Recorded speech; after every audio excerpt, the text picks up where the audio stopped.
আসসালামু আলাইকুম প্রিয় চাকরি প্রত্যাশী ভাই ও বোনদের জন্য আবারও নতুন একটি চাকরির নিয়োগ নিয়ে হাজির হলাম। তো নিয়োগটিতে কি কি শিক্ষার যোগ্যতা লাগবে, কত টাকা পেমেন্ট করতে হবে, আবেদনটি কবে থেকে শুরু হবে এবং শেষ হবে, এ টু জেড আলোচনা করব। তো ভিডিওটি স্কিপ না করে সম্পূর্ণ দেখতে থাকুন। তো আমার এই চাকরি রিলেটেড চ্যানেলটি যারা এখনো সাবস্ক্রাইব করেনি তারা অবশ্যই সাবস্ক্রাইব করে নেবেন। তো নিয়োগ বিজ্ঞপ্তিটি প্রকাশ করা হয়েছে জেলা পরিষদ ব্রাহ্মণবাড়িয়া। তো নিয়োগটি প্রকাশ করা হয়েছে 9 জুন 2024 খ্রিস্টাব্দ। নিয়োগ বিজ্ঞপ্তি স্থানীয় সরকার বিভাগ, স্থানীয় সরকার পল্লী উন্নয়ন ও সমবায় মন্ত্রণালয়, জেলা পরিষদ শাখা, বাংলাদেশ সচিবালয়, ঢাকা। 21 মে 2024 খ্রিস্টাব্দ তারিখে এখান যে স্মারক নংগুলো রয়েছে তো সেগুলো অবশ্যই আপনারা দেখে নেবেন। স্মারকের ছাড়পত্র মোতাবেক জেলা পরিষদ ব্রাহ্মণবাড়িয়া এর নিম্নবর্ণিত শূন্য পদসমূহে পূরণের নিমিত্ত শর্ত সাপেক্ষে বাংলাদেশ প্রকৃত নাগরিক নিকট হতে নির্ধারিত ফর্ম দরখাস্ত আহ্বান করা যাচ্ছে।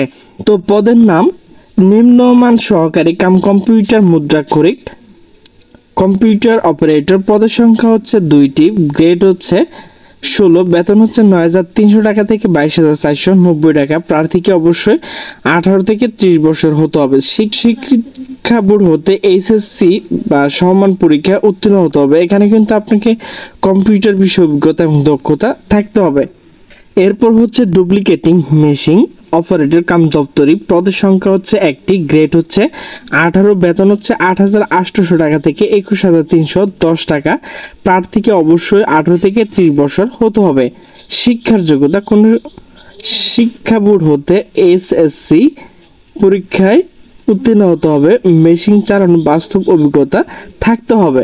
এরপর হচ্ছে অফিস সহায়ক। পদের সংখ্যা হচ্ছে 3টি, গ্রেড হচ্ছে 20, বেতন হচ্ছে 8,250 টাকা থেকে 1,010 টাকা। প্রার্থীকে অবশ্যই 18 থেকে 30 বছর হতে হবে। শিক্ষার যোগ্যতা কোনো শিক্ষা বোর্ড হতে মাধ্যমিক স্কুল সার্টিফিকেট বা সমান পরীক্ষায় উত্তীর্ণ হতে হবে। এখানে কিন্তু আপনি এসএসসি পাশে আবেদনটি করতে পারবেন। এরপর হচ্ছে প্রহরী। পদের সংখ্যা হচ্ছে 1টি, গ্রেড হচ্ছে 20, বেতন হচ্ছে 8,250 টাকা থেকে 20,010 টাকা। প্রার্থীকে 18 থেকে 30 বছর হতে হবে। কোনো শিক্ষিত শিক্ষা বোর্ড হতে স্কুল সার্টিফিকেট বা সমান পরীক্ষায় উত্তীর্ণ হতে হবে। প্রধান নির্বাহী কর্মকর্তা জেলা পরিষদ ব্রাহ্মণবাড়িয়া এর বরাবর আগামী 8 জুলাই 2024 খ্রিস্টাব্দ তারিখে বিকাল 4 ঘটিকার মধ্যে ডাকযোগে পৌঁছাতে হবে। সরাসরি বা হাতে কোনো আবেদন গ্রহণ করা হবে না। নির্ধারিত তারিখের পর প্রাপ্ত আবেদন গ্রহণযোগ্য হবে না।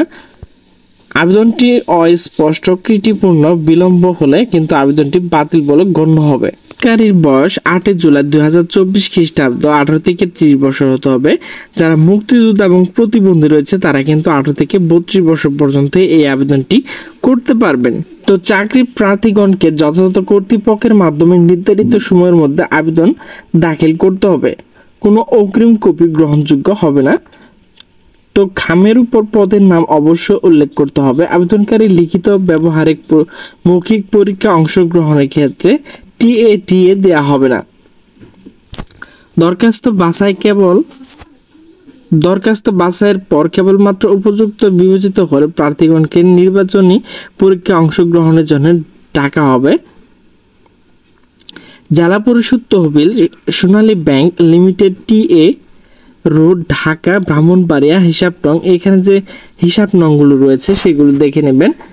এর অনুকূলে 1 নং ও 2 নং ক্রমিকের জন্য 300 টাকা এবং 3 নং ক্রমিক ও 4 নং ক্রমিকের জন্য 200 টাকা জমা দিয়ে চালানের মূল কপি সংযুক্ত করতে হবে।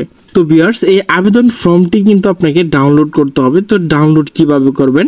তো নির্ধারিত আবেদন ফর্ম নির্দেশনার চাহিদা অনুযায়ী প্রয়োজনীয় তথ্য প্রদান করতে হবে। আবেদন ফর্মটি জেলা পরিষদ ব্রাহ্মণবাড়িয়ার যে ওয়েবসাইটটি রয়েছে www.jelaporishod-brahmonbaria.gov.bd হতে ডাউনলোড করা যাবে। জেলা পরিষদ কার্যালয় হতে সংগ্রহ করা যাবে। তো আবেদনপত্রের সঙ্গে শিক্ষার যোগ্যতা, সকল প্রকার সাময়িক সনদ, অভিজ্ঞতা সনদ প্রযোজ্য ক্ষেত্রে ও অন্যান্য সনদ, জাতীয় পরিচয়পত্র, জন্ম নিবন্ধন, সংশ্লিষ্ট ইউনিয়ন পরিষদ চেয়ারম্যান, পৌরসভা mayor, city corporation, ward councillor নাগরিকত্ব সনদ 4 কপি, পাসপোর্ট সাইজের সদ্য তোলা রঙিন ছবি, এক প্রথম শ্রেণী গ্রাজুয়েট যারা কর্মকর্তা রয়েছে তারা কিন্তু সত্যায়িত করতে হবে যে সকল কাগজপত্র আপনি সংযুক্ত করবেন। তো আবেদনকারীর নাম, ঠিকানা উল্লেখপূর্বক 10 টাকা মূল্যে অব্যবহৃত ডাক টিকিট 9 পূরণ 5 এবং 4 পূরণ 5 ইঞ্চি বিশিষ্ট পৃথক ফেরত খাম জমা দিতে হবে। চাকরি শর্তাবলী জেলা পরিষদ আইন 2000 সংশোধিত 2022 এর এবং স্থানীয় সরকার জেলা পরিষদ কর্মকর্তা ও কর্মচারী চাকরি বিধিমালা 1990 বেতন ভাতা বৃদ্ধির সুযোগ সুবিধা ক্ষেত্রে সরকার কর্তৃক সব সময় জারিকৃত আদেশ নির্দেশনা প্রযোজ্য হবে। তো ভিউয়ার্স, আমার ভিডিওটি যদি ভালো লাগে তাহলে অবশ্যই লাইক, কমেন্ট এবং শেয়ার করবেন এবং নিচে সাবস্ক্রাইব বাটনে ক্লিক করে অলে ক্লিক করে দেবেন। তো সকলে সুস্থ থাকবেন, ভালো থাকবেন, দেখা হবে পরবর্তী কোনো ভিডিও নিয়ে। সে পর্যন্ত ভালো থাকুন, আল্লাহ হাফেজ।